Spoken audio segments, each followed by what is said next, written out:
Hey everybody, this is Richard of RichardThinks.org. Today we are out in Empire in Springfield, Virginia for the infamous tour with Motionless in White, Stick to Your Guns, and Chelsea Grin and more. And I have ran into backstage members of Stick to Your Guns. How are you guys doing today? Welcome to the backstage. Backstage. Conveniently located by a dumpster filled with carpet. So for people who aren't familiar with your band, can you introduce yourselves and tell us your role in the band? I'm Josh and I play guitar. My name's Jesse and I am the vocalist. Very cool. So how's the tour been? It's a few days out into it. How's it all been so far? Very well, I think. Yeah. Yesterday we were supposed to play in New Jersey, but unfortunately the show was canceled because of... That bitch Sandy fucked it up for us. Sandy ruined the venue, which sucks because it's one of the coolest venues in America. We were really looking forward to it. But the shows have been awesome. We're like really stoked to be on tour with Motionless in White. Like, we think the world of those dudes, and it's so sick to watch them every night. Unfortunately tonight you're not going to get the greatest show because the stage is small and they can't pull all their production, but it's an awesome show. Good tour. Very cool. So let's warm up a little bit with the this or that. So, a good drum solo or a guitar solo? Drum solo. Guitar solo. Really? Yeah. Why so? Wait. Are you talking about in a song or just like... In general, like in a live setting. Guitar solo. Chris Hanna on ripping a guitar solo. All right. Like, drums are cool, but... George just ripping some drums. Yeah, of course, but... Okay, here we go. Dave Grohl, drum solo. Not Dave Grohl, guitar solo, anyone. Yeah. Okay, yeah, I can agree with that. Absolutely. All right. All right, very cool. Touring internationally or touring in the States? I think internationally. Well, and the reason for that is this. Internationally because, A, the people who come out to the shows are always awesome. They're cool. It's a great time. And then also, B, we are somewhere that is Get awesome. Experience a different Exactly, culture. yeah. I'm trying to make it sound, I'm trying to word it in a way where I'm not like, America fucking sucks, because that's definitely not the case. America. America, man. But it's definitely like, especially, you get to go to a place like Japan or Australia or New Zealand or anywhere South America or Europe, anywhere. Look at a map. Anywhere that's not the States, it's fucking awesome, because you get to go somewhere where I never thought. And experience like a whole different culture. Absolutely. Very cool. So, meaningful lyrics or a good instrumental? I go lyrics. Yeah, I go lyrics. All right, cool. So, in an interview online, Jesse, you said that after... Oh, boy. Here we go. I hate being quoted on stuff. I just say shit You sometimes. said after the Hope Division that you guys kind of had like a little reborn. Oh, yeah. Not God discovered, but Yeah. you got a little reborn in the band. So, what event caused that?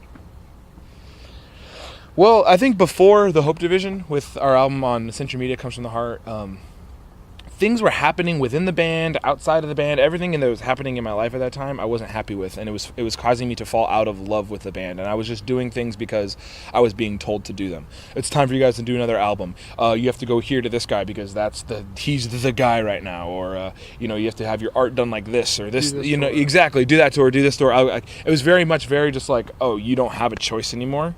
This is what you do, and then also there was a conflict between me and the other founding member of the band that just didn't end well because we were such good friends, and we were very close, and we started falling out of, I think both of us a little bit started falling out of love with the band, and then it became between our friendship, and then it just got to a point where I was just like, look, before we actually end up start hating each other, something's got to change. So he decided to leave the band. I guess we'll say it like that. And then we went on, and I found some dudes that I actually can relate with, and dudes, and that, and even a manager who is our friend, who's my friend, and who understands kind of like my mindset and the view that I had for the band. And I found guys who have the exact same view of what the band should be and what the band actually could be, and. So I think that was the most important thing, and like I said, I absolutely fell in love with the band again, and I think you can tell just from the albums that the content and substance of it that was produced because of my passion for it. It sounds like I care, whereas before, to me at least, maybe not to other people, but before, to me, it's just like I listen to it and I go, there's nothing behind it. Yeah, there's nothing behind it. It's an empty shell of nothing. I know that sounds brutal, but it's just like, yeah, but it's like, that's just, if I'm being honest, that's just what it was, I didn't care. But that also brought the band to this point. Yeah, exactly. You know what I mean? So it was a necessary step. So then what would your advice be to bands that are facing like those internal conflicts that aren't made necessary to the public?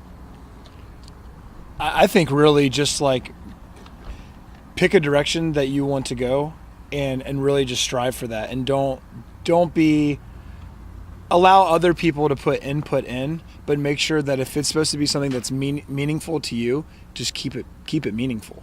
You know, once you like start like letting the business side of things take over, and you start like really separating yourself from like the creativity side, then I think that's where a lot of bands just kind of get like stale and kind of just like maybe just aren't as happy as they used to be.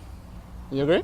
Absolutely. And I think, I mean, if I can be honest, it's like when money starts coming involved with things, it really makes things tricky, you know? And I've always been the type of person, even when I was younger, my brother was in a band, and he told me, he's like, oh, we're playing at this venue. And I would just be like a little tiny fat little punk, like, you sell out. That's only where these bands, you know, like I was saying that to him, you know what I mean? And it was like, he always called me like, oh, you're so punk. And then once I was in a band, like, oh, you little punk dork. Like, you know what I mean? Like, oh, he would make fun of me, the fact that I tried to, everything had to be like DIY or die.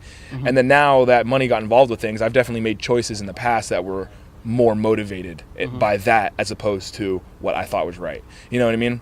And I think it's important to recognize that. And it's important to have other people in the band to be like, hey, I know like the money over here is better, but we need to remember what, you know what I mean? Like what this is for. Exactly. And it's good to have those friends around you to do that, because money will really, it's an ugly thing, you know what I mean? And the thing, and then you look at it even on a bigger scale, because it's like the amount of money we're making compared to what real bands make, you know what I mean? You know, exactly. So it's like, just, you know, we're fighting over our pennies, but it's important because it's like we want to be able to tour full time and make a living off of it, so we can continue to do it, you know. So yeah, and also I think it's like really important to like, don't let the band break your friendship. Yeah. If you have a friendship with someone that's important to you, and you start seeing things are like going sour because maybe you're not the most compatible people on tour, like you have to have an open line of communication, because whenever you don't, all that happens is people get closed off, and then you just start separating, and then all of a sudden the band's not a unit. It's not just one thing. It's not one group of friends. It's two groups of friends or three groups of friends, or there's one guy by himself and two guys over here, and it's just not cool, and it doesn't make an environment. And, you know, like our life, and the reason why we do this is because like we want to do stuff that where we impact people and we impact our society, but at the same time we want to have fun. We want to like enjoy our time, and you know, if we're not friends, or if we're just breaking each other apart over stupid small petty things, it's not worth it. Band counselors by Stick to Your Guns 101. There we go. So you guys next year you guys are going to be turning 10. Where do you guys see yourselves in 10 years from now?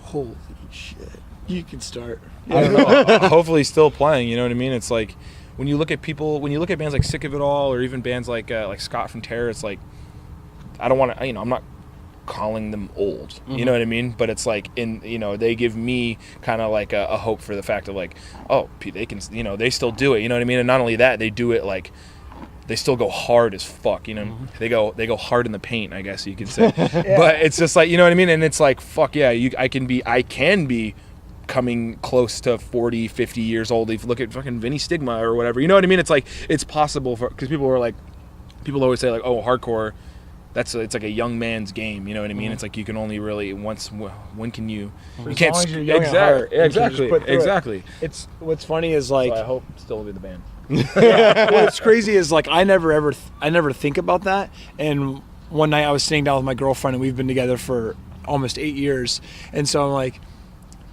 I was just thinking, I was like, man, this is awesome that she really like is able to put up with me like leaving all the time. Like, this girl's pretty cool. Yeah. And so I was like, hey, just out of curiosity, when do you expect me to like stop touring? And she's like, well,